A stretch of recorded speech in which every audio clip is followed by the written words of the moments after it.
Se o paciente tem bruxismo causado por antidepressivos, quem é que vai sofrer junto com os dentes?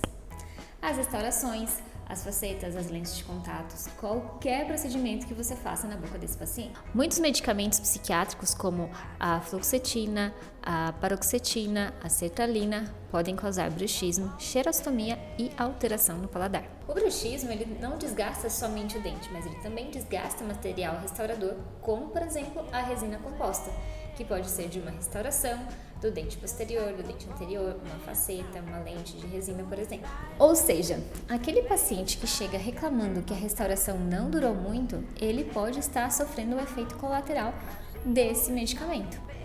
Você já tinha parado para pensar nisso? Deixa aqui nos comentários e me conta. Aproveita, marca um amigo que precisa saber disso e não esquece de salvar para você não esquecer na próxima consulta.